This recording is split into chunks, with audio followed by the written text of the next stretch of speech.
ओम शांति। ज्ञान सरिता सार है। संगठन रूपी किले की ईंट के बीच स्नेह का सीमेंट भरो तो किला मजबूत हो जाएगा। बाबा की दृष्टि से महान सुख मिलता है। ईश्वर स्वयं हमको बैठकर दिल की बातें सुनाकर रूह-रिहान करता है। सारे कल्प में सखा रूप में किसी से ऐसी रूह-रिहान नहीं की होगी। ऐसा कोई कंपेनियन नहीं मिला जिसने पढ़ाई, पालना और सेवा में साथ दिया हो। कईयों को यह होता है कि दादियाँ बाबा के संग ज़्यादा रही हैं, इसलिए बाबा के प्यार का अनुभव ज़्यादा होता है। लेकिन अभी तो बाबा इतने घंटे बैठकर अपने मीठे मीठे बोल से पालना दे रहा है। ऐसे तो हम कभी साकार में भी नहीं बैठते थे। बाबा का जितना अभी साथ मिलता है उतना साकार में भी नहीं मिलता था। बाबा अभी साकारी भाषणा दे रहा है। बाबा किसी का उल्हाना नहीं सुनेगा। देह मान भटकाने वाला है, बाबा का साथ छुड़ाने वाला है। ऐसे देह भान को छोड़ दो जो बाबा के साथ का अनुभव करने न दे। अभी देह भान को ख़त्म करो।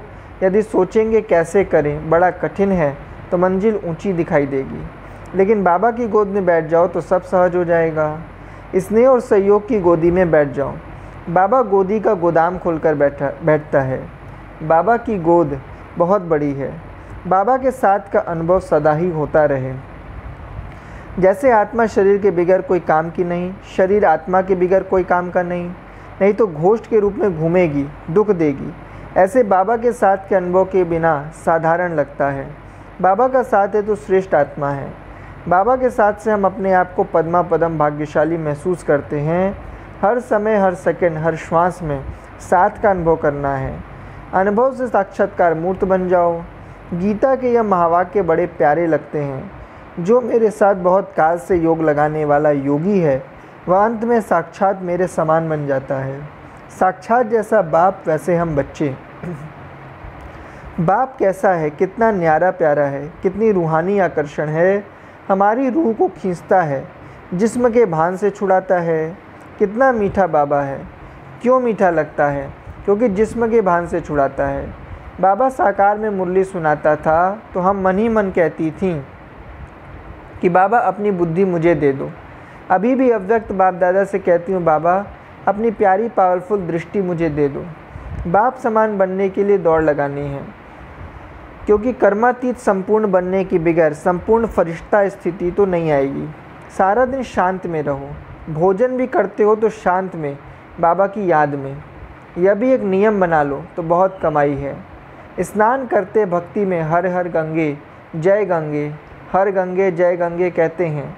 अभी भी स्नान करते बाबा को याद करते रहो। वहाँ बुद्धि का काम तो है ही नहीं।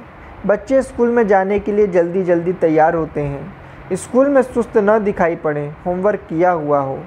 हमारा तो इतना अच्छा स्कूल है, इतनी अच्छी पढ़ाई है।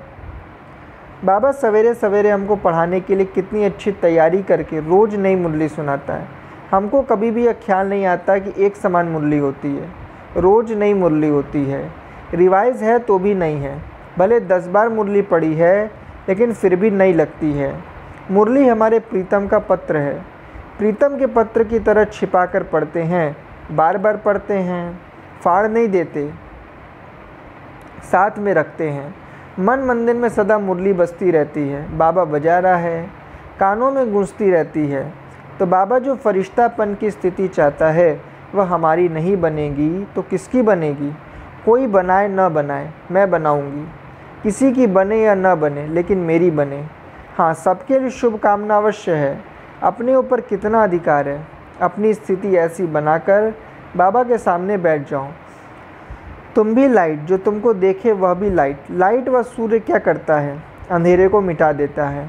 तो स्विच ऑन करने में कठिनाई है क्या? बटन दबाने वाली बात है। स्थिति ऐसी नेचुरल होनी चाहिए। सेकंड में जहाँ ज़रूरत है, जिस समय पावरफुल स्थिति की पर्सनल ज़रूरत है या किसी को ज़रूरत है तो फ़ौरन दे दो। जैसे बाहर के सेवा की लगन है, ड्रामा में हुई पड़ी है, होनी भी है, परंतु अंदर से लगन भी है। ऐसे ही ब्राह्मणों का किला मजबूत हो, जो एक बार इस किले में आए निकल न सके। बाहर से माया की छाया भी इस किले के अंदर न आ सके। ईंट ईंट के बीच स्नेह का सीमेंट न हो तो बिल्डिंग कैसे बनेगी? बिल्डिंग बनाते समय मटेरियल का ध्यान रखते हैं कि अच्छा हो। ईंट बनती है मिट्टी से, लेकिन भट्टी में डालने के बिना मजबूत नहीं होती। अभी तो भट्टी का प्रोग्राम बनता है, लेकिन हम कभी यह नहीं सोचते कि हम भट्टी से बाहर हैं। भट्टी में पड़ते ही ईंट लाल हो जाती है, उसका फाउंडेशन बहुत मजबूत होता है। तो ऐसा मजबूत फाउंडेशन हो, एक एक ईंट के बीच स्नेह हो, ईश्वरीय स्नेह बाप से परिवार से खींचे। उसमें जरा भी निगेटिव नेचर नहीं चाहिए, जरा भी निगेटिव से सेंसिटिव नेचर हो जाती है। फिर ईश्वरीय स्नेह न खींच सकते न दे सकते। ईश्वरीय स्नेह में प्रेम के दो आंसू न चाहते भी निकल आएंगे। इतना प्यार करेगा कौन जितना बाबा करता, जितना परिवार करता। सारे परिवार से इतना मीठा प्यार मिलता है, कोई भी ऐसा नहीं है जो ना करता हो। हमारे अंदर प्यार है, क्यों नहीं करेंगे। बाबा के सिकी लदे बच्चे हैं, हमारे अति प्यारे भाई बहन हैं। वो स्नेह की शक्ति अंदर ही अंदर हमको भी मजबूत बनाती है। जिसके संपर्क में आते हैं वह भी मजबूत बनता है। यह नेचुरल नेचर बन जाए, वो पहले वाली नेचर चेंज हो जाए, कभी ऊपर कभी नीचे, कभी साधारण कभी श्रेष्ठ, कभी मूडी, यह सब बदल जाए, सदा श्रेष्ठ। बाबा का वरदान है सदा। वरदानों को स्मृति में रखो तो हमारे मुख से जो भी वचन निकलेगा वह दूसरों के लिए वरदान हो जाएगा। बाबा कहता है तुम निमित्त हो, सेवा हुई पड़ी है। कोई निमित्त बनता तो अपना भाग्य बनाता। अंदर से निकले जी हाँ बाबा हम करेंगे। अपने मन की स्थिति ऐसी मीठी बनाकर बाबा के आगे भेंट रखना। कभी हम सोचती थी हम संदेशी नहीं हैं, बाबा को भोग कैसे लगाएंगी, लेकिन मन की भावना तो भेंट कर सकती हैं। तो अनुभव बड़े अच्छे हो जाते थे।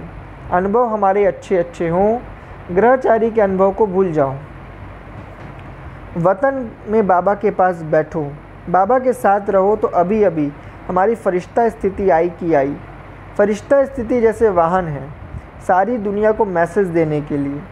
बाबा को इस बात का फिक्र है कि दुनिया में कोई कोना नहीं रहे। तब तो घड़ी घड़ी कहता है उमंग उत्साह में आओ। सेवा तो होनी ही है, पर साथ साथ हमारी ऐसी स्थिति भी बन जाए। अच्छा, बाबा की याद और श्रेष्ठ कर्म का नशा हो तो मौलाई मस्ती में रह सकेंगे। कहाँ भी जाओ घूम कर आओ, लेकिन मधुबन जैसा प्यारा स्थान दुनिया में कहीं नहीं है। ऐसा वायुमंडल जो हमारी आध्यात्मिक उन्नति करने वाला हो वह कहीं नहीं है। स्थूल में तो सदा मधुबन में नहीं रह सकते, लेकिन दिल में सदा मधुबन हो, क्योंकि जो बात दिल में होती है वही दिमाग में आती है। इसलिए बाबा कहता है दिल से बाबा को याद करो, दिल से सेवा करो। त्याग भी जो करना है वह दिल से करो। दिल से जो बात छोड़ी जाती है, जो महसूसता से परिवर्तन आता है, वह फिर पुरानी सब बातें खत्म कर देता है। तो पुरुषार्थ भी सच्चे दिल से करना है। वह तभी होता है जब दिमाग और अनेक बातों से खाली हो। दिमाग में बस यही धुन हो कि मन मनाभव होकर रहें, तो मध्याजी भव का आगे चलकर अपने पुरुषार्थ अनुसार साक्षात्कार होता रहेगा। यदि टाइम गंवाया हुआ होगा तो भी साक्षात्कार होगा, सफल किया होगा तो भी साक्षात्कार होगा। साक्षात्कार माना किया हुआ सब सामने आएगा। अगर बहुत काल से कभी योग जुटा कभी टूटा तो अंत काल कैसा होगा। कभी अच्छा लग रहा है, कभी नहीं लग रहा है, कभी बुद्धि एकाग्र हो रही है, कभी भटक रही है। अज्ञानी कहते हैं आप एकाग्रता की बात करते हो, हमको तो थोड़ी शांति ही मिल जाए। शांति हमारा स्वधर्म है। शांति का सागर बाबा है, शांति धाम जाना है। यह बात दिमाग में भर गई है, समझ में आ गई है, जिसके आधार पर बुद्धि एकाग्र होती है। नहीं तो बुद्धि पहले कहाँ चटकी हुई थी, लोभ मोहवश फंसी हुई थी। तो जो फंसी हुई है वह एकाग्र नहीं हो सकती। संसार की हालत ऐसी है, नर चाहता कुछ और है, होता कुछ और है। उसमें बुद्धि की हालत क्या हो गई है, हम पहले वाली बातों को याद नहीं करते हैं। पढ़ाई पालना संग दोष ऐसा ही था, अब हमारा सब चेंज हो गया है।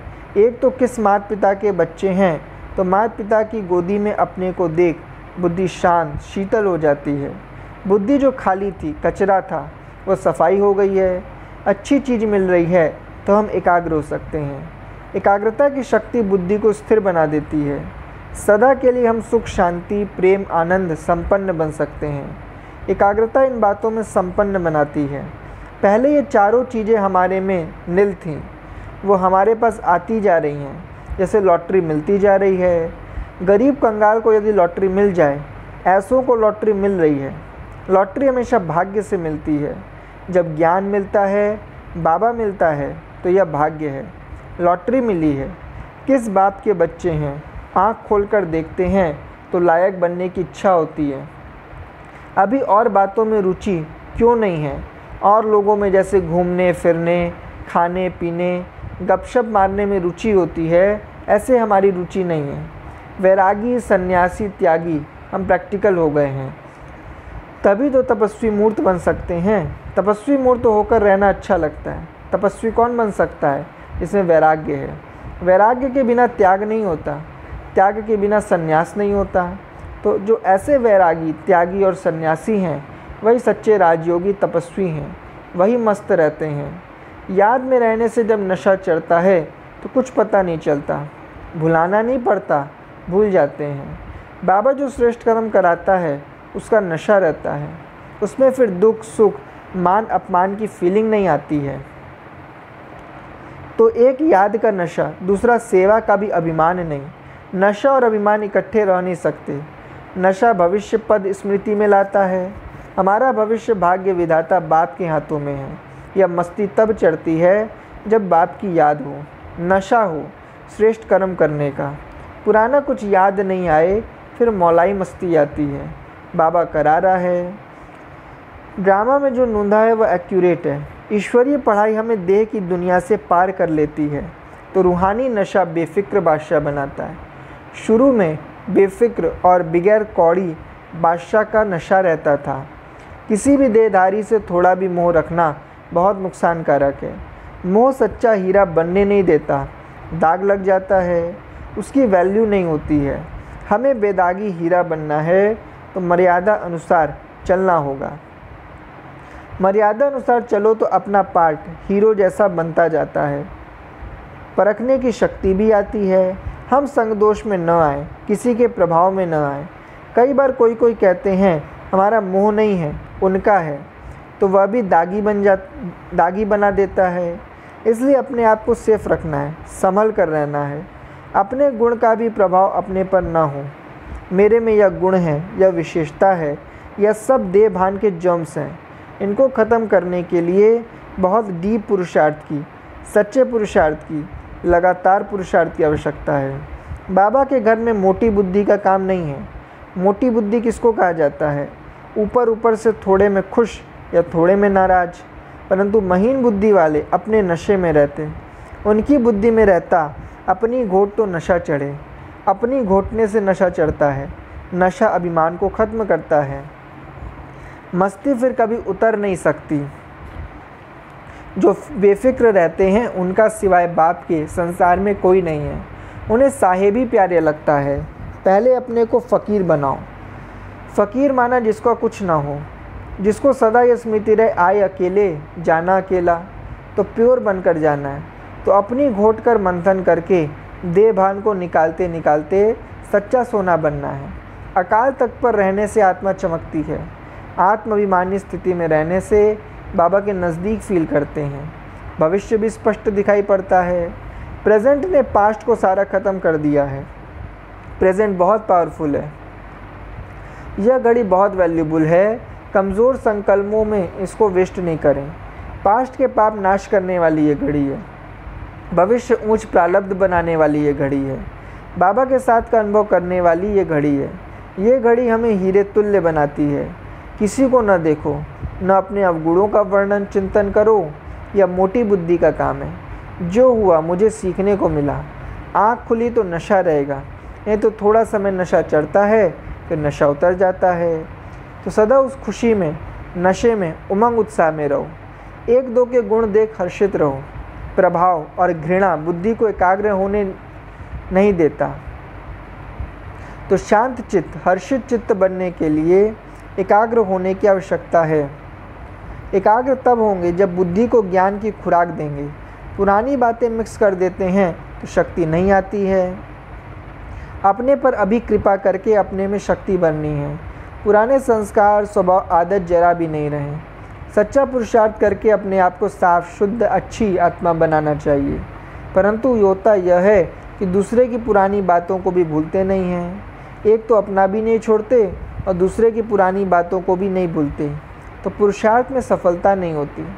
ऐसी भूलें अभी तक भी करते रहेंगे तो वह खुशी, नशा, मस्ती चढ़ नहीं सकती। हमारे से भी किसको एक बाबा के सिवाय और कोई नज़र न आए। यह व्रत अंदर से पालन करो, इतना सच्चा तीव्र पुरुषार्थ हो। बाकी जब पुरानी दुनिया ख़त्म होने वाली है तो ख़त्म होने के पहले सारी दुनिया को पैगाम देना है। जहाँ बैठे हैं वहाँ बाबा का पैगाम देते चलें। पैगाम देना बहुत बड़ी बात नहीं है, परंतु आत्मा इतनी श्रेष्ठ हो जो मुख से भले कुछ भी न बोलें, लेकिन वो समझे कि भगवान ने किसी फरिश्ते को हमारे पास भेजा है। अच्छा, ओम शांति।